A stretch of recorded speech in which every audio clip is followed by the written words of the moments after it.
I am Staff Sergeant Marc Lafo, and this is my 9/11 story. On September 11th, I was living in Connecticut. I've already done at that time, an 11-year stint in the Army, and I was just starting as a reservist at that time after, all my active duty years.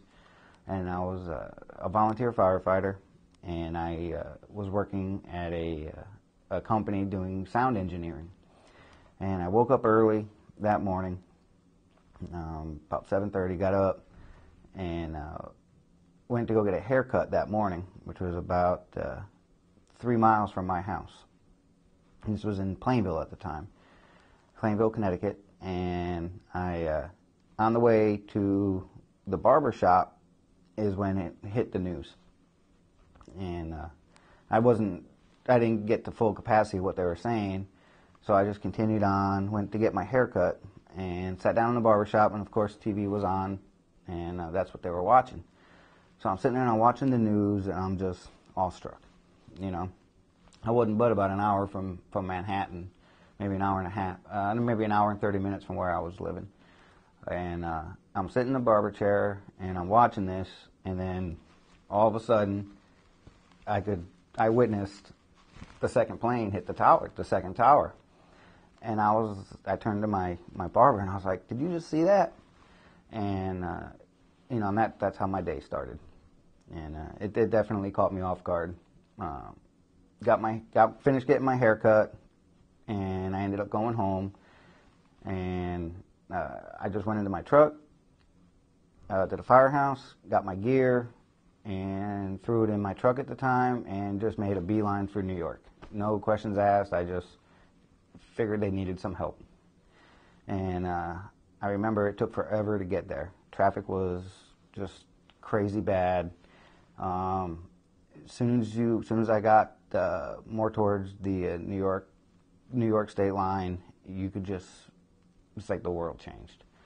And got in through the Bronx, made my way down to Manhattan, parked forever away. It seemed like I walked for miles with my gear bag, and got down there, and I didn't know what to do.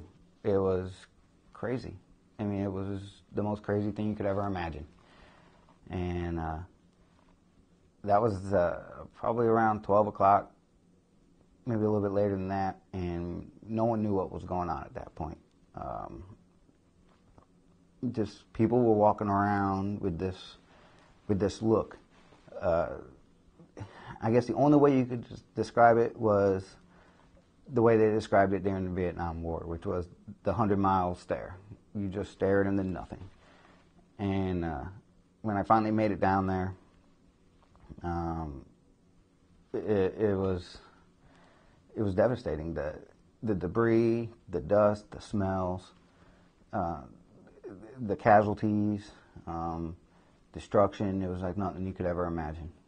And I ended up spending about 2 days down there, and I got a call back from my unit at the time, and they said, "Hey, you need to get back to Connecticut," and I wasn't sure what the status of our unit was at the time, but they said, "Hey, we need you to come into work," and I just gathered my thoughts and said goodbye to the people that I met down there, and came back to Connecticut. The things I remember the most was probably the smells and the debris.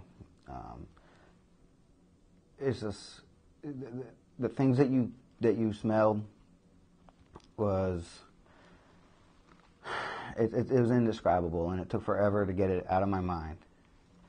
And now I watch all the 9/11 things, and I still think back to that day and to those days when I left on the 13th, the afternoon of the 13th, to come back to Connecticut, wishing that I could have stayed years to help people. I never asked, I just went. I felt that was my duty to go and to kind of help people. And later that year, I decided to become a recruiter because I think more people, although the outcry and the support of the Americans was incredible, I knew what was going to happen. I think we all knew what was going to happen soon. And I went ahead and applied for recruiter duty and got it, and had a great sense of accomplishment, even though it was a tough job, knowing that I could put people into the Army to help with what was going on. Not so much for payback, but for prevention. You know, I really think we're doing a good job. We haven't had anything happen to this country, in this country, since. So I'm glad to know that I had my little part in that to keep people safe. It's something I don't ever want to live over again, but it's something I can look back on and reflect on and go, I'm glad that I did what I did. So, and I think about it almost every day.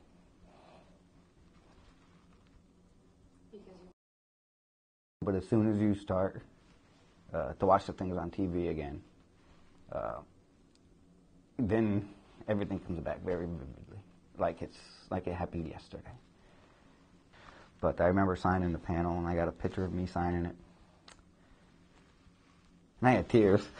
Yeah. But it was tough, and I'm glad we're doing the right thing today. You know, I'm really glad we're doing the right thing.